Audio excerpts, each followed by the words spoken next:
Whew, ding dong. Maybe this time Mum had got it right. Come on, why don't we see if Mark fancies a gherkin? Mark? Maybe this was the mysterious Mr. Right I'd been waiting my whole life to meet. Bridget? Maybe not.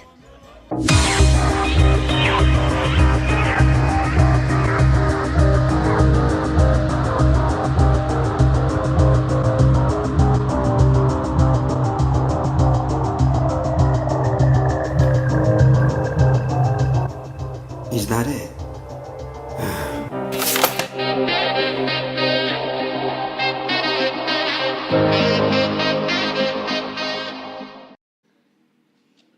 Hi and welcome to Extronical. In this episode we're going to do something seasonal. In particular we're going to do an Arduino powered Christmas jumper. The jumper we're going to use, I'll just bring up into the corner of the screen now. So we're going to adapt this and put a LED matrix in it, light up. You can see it running now as well through the demos. The actual demo from start to finish lasts about 2 minutes. So I'll show you how to set up the LED matrix, all the drivers and get it all going. So if you go to the Extronical website, you'll actually find, so if you go to Projects, Seasonal, Christmas, and Arduino Christmas Jumper 2017, going in there, you'll find that I've written up the full article. So the source code is here down towards the bottom, what drivers you need to install, and we're going to go through that in the video as well. But if you want a more sort of textual approach, it's there as well, supporting web page. You can just scroll through. We've got a bit of the demo from the start of the video, the kit list, battery life, talked about matrix, etc., going down and talking about what you need to do when you're setting up, which we'll go through in the video as well later. And down towards where the source code is, so you just need to click to expand there. You've got all the source code you need, and then you click there for copying, and you do a Control-C and Control-V. And again, we'll go through that later on in the video when we actually come to that bit. But that is where you actually get your source code for the project from. So here we've got our little LED matrix. It actually consists of 4 individual units, 1, 2, 3, 4, on like a single board. They're all identical, you can actually cut them down there, but 4 are gang together. And if we had just 1, we could address each individual pixel, but with 4 we can actually address each individual pixel for every single unit. And I've connected it just up to an Arduino Nano, and we'll have a look at those connections. So we've got VCC connected to 5 volts on the Nano, and that will actually take its current from the main supply that goes into the Nano, and the ground's obviously connected to the ground. It's an SPI device, so we've got a data in, a DIN, and that goes to pin D11, and then the chip select goes to pin, let's have a look, D10, excuse me, and lastly the clock is connected to D13, which are the hardware SPI pins. So let's have a quick look at what drivers we need to actually install. Okay, so now you're going to actually get the code for the Christmas jumper. So if you go to extronical.com, to where we were before, and go to the Christmas jumper, scroll down, and you'll come to the code here. This, if I just refresh that page, actually, the code would usually be collapsed, you can't see it. So I'll just refresh that page. Okay, so you come to the code, it says click to expand, so you click it. And then if you go across here and press the copy button, it will then select the text for you. Just press Control-C to copy. Go back to your Arduino sketch. Just delete all that. And paste it all in. And as I said, there are 2, or did I say? I can't remember. But there are 2 libraries you need for this. So they are this one called Parola, and this one called the Max72 XX. So the first thing you need to do is to get the Max72 XX, and if you scroll up here, we'll find it. There's a link for it. Now what I've done here, I've actually linked it on my website for the one I know works, When I went looking for it, so I downloaded this about a week ago. When I went looking for it again, GitHub was saying that the page was sort of like not unavailable. I can't remember the message. It was there, but the project wasn't basically active. You couldn't download it. There was a backup sort of copy of it on one of the Arduino websites, but it was out of date. It wouldn't work with the Parola library. So I basically uploaded the one I've been using. So this one does work with the module. So just click to download. And then we want to put that into our Arduino. And we go to Sketch, include library, add a zip library. And downloads, and add that zip library.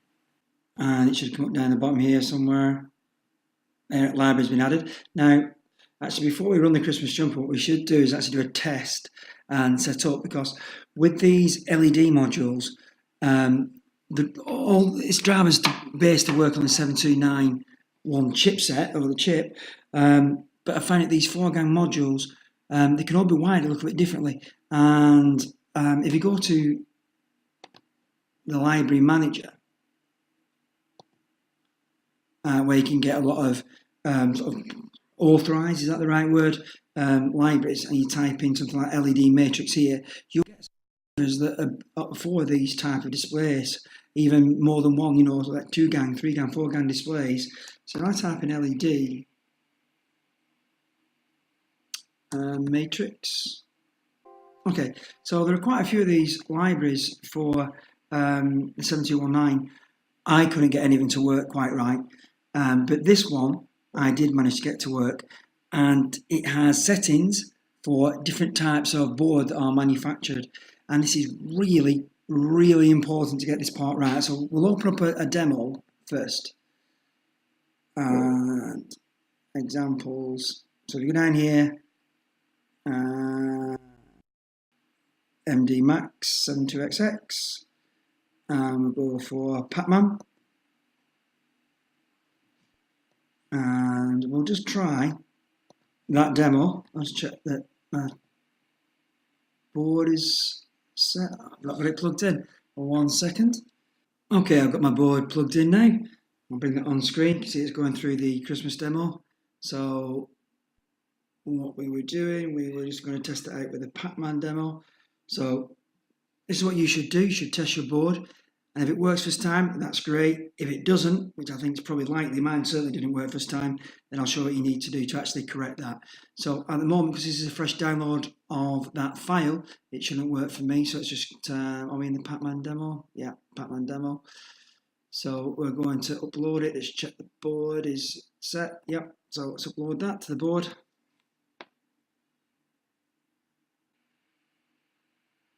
And it's uploading. And it is working first time.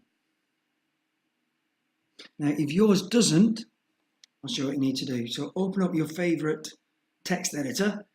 I find it difficult. If anybody knows, leave a comment down below about how to open a header file in Arduino. When I've searched on the internet, it does seem to say basically you can't open header files with the Arduino IDE. So I'm going to launch Edit Plus, which is Notepad++, sorry, which is my editor of choice.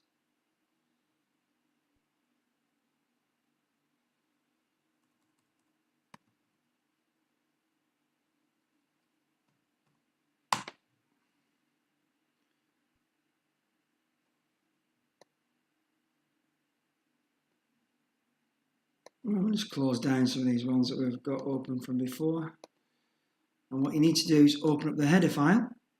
So you need to navigate to your Arduino libraries folder. So if you go into Documents, you should have a folder called Arduino, unless you've changed its default location, which if you have, you know what you're doing. You should know where your Arduino folder is.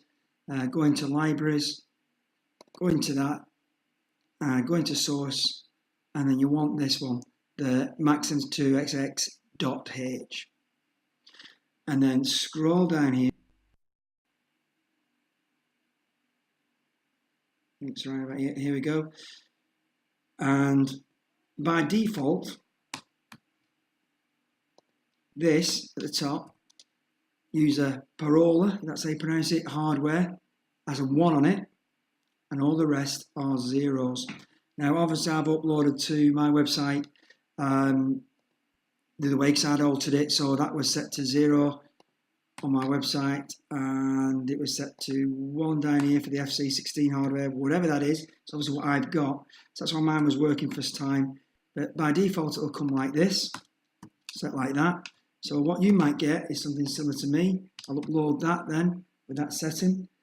So that's basically telling that library to use that specific hardware, because you can wire these things up in different ways apparently. Obviously the orientation of the square of the matrix makes a difference. And you'll see we'll get some sort of graphical output when it's uploaded, but it'll be kind of all mixed up. So okay, there it goes.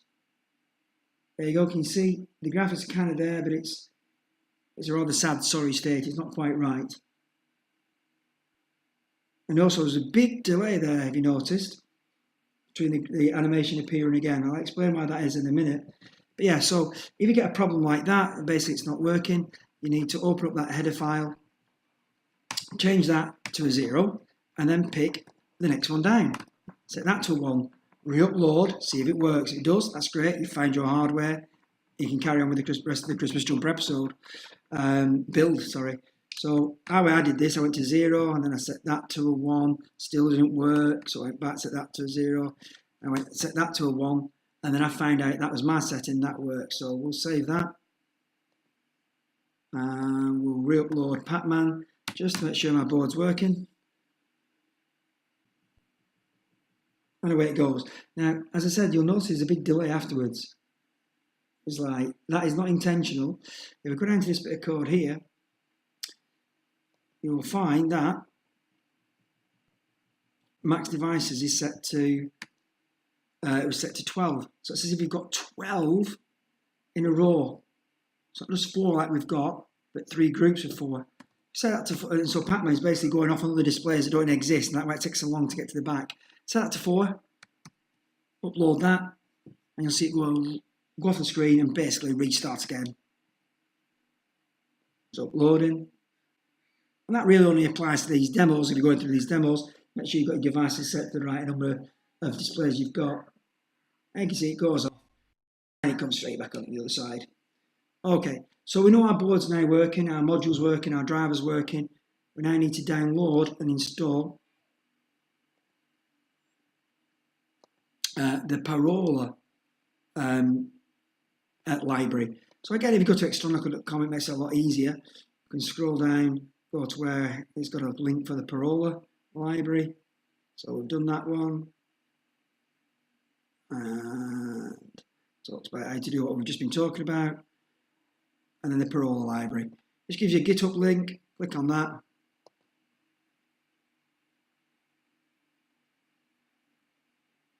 Clone or download. And save as zip. Or download zip. That should only take a few seconds. And again, just same as sketch, include library, add zip library, downloads, choose that one, should add OK, library's been added, and then we should be able to upload. You can see I've set max devices to 4, I think it defaults at. We don't want to save that sketch, but we do want to compile and upload it.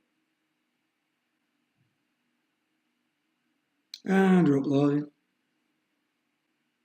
And there it goes. Now look at this. I've noticed this before, I don't know why. Some of the graphics aren't right. They're missing basically half the graphic. And the solution to that, even if you press reset on your Arduino, it won't solve it. It's actually to take the power off.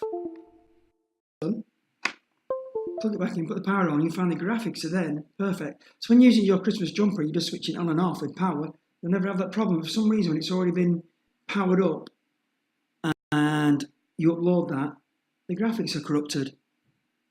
All you have to do is take the power completely off and on again. Not sure what's going on. It works like that, so I'm not going to bother investigating. Another thing you might notice when you've compiled, you might have noticed coming in, there is a load of warnings.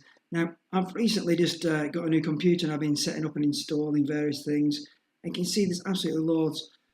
It doesn't affect how the module works. It works fine. It goes absolutely perfectly. So I'm not even going to look at why. But on the old computer, when I was originally doing this about a week back, and I was just setting up and getting everything ready, I didn't get all those errors. It just was fine, no errors, and it all worked. But as I said, it works. So I've got more things to do than investigate what's going on there. So I've not even really read the errors. I've just seen they're coming up as not errors. I'm saying the word errors, and look, they're actually warnings. Not interested. It works. It's not a critical thing, so I'm not going to investigate that any further. I've not even looked at what the actual warnings are. All right, so now what we need to do is move on to actually fitting this into the actual Christmas jumper. So what I do is start off by looking at where I'm going to actually position my module. So I put it onto the jumper where I think it's going to go. I think it'll look fine there, just below the button.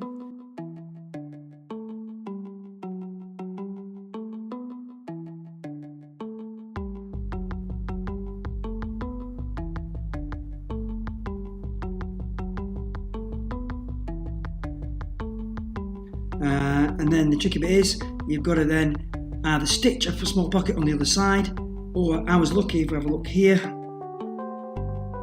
I've actually got a double lining, so I just cut into the lining.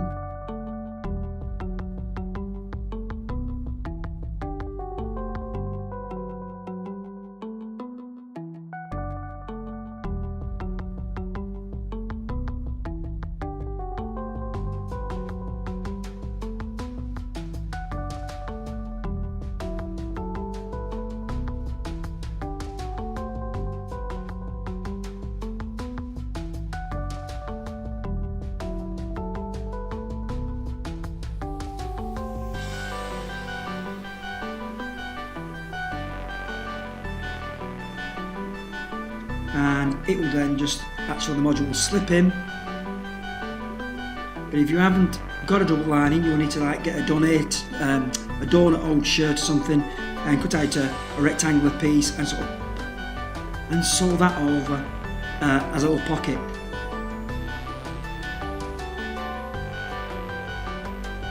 So now I come to actually sewing up around, so they don't fall around or fall down into the second lining of the jumper. And obviously I chose a thread that matches the front of the jumper. Remember, I had our white snowman on the front, so I actually chose white thread, so you don't see where we've stitched it. So I stitch all the way around.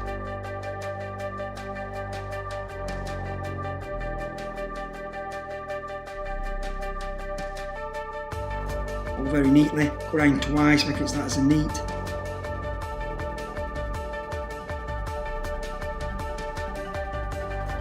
And then tie it down and up. And that's fine. Now you could create a second pocket if you wanted for the power pack, just down at the side perhaps. Maybe add a switch, I didn't bother. I found just put it into my back pocket because I've only got a small power pack. And that actually small power pack is, I think it's about 1,800 milliamp hours, or so it says. It's a cheap power pack. It does actually last, I think I timed it 3.5 hours, which is really great. So if you've got a quality one that has say twice that capacity, you're going to last all day with it never switching off. That was continuous usage. All the Christmas jumper done. Hope you've enjoyed this episode, and see you next time, and happy Christmas and have a great new year.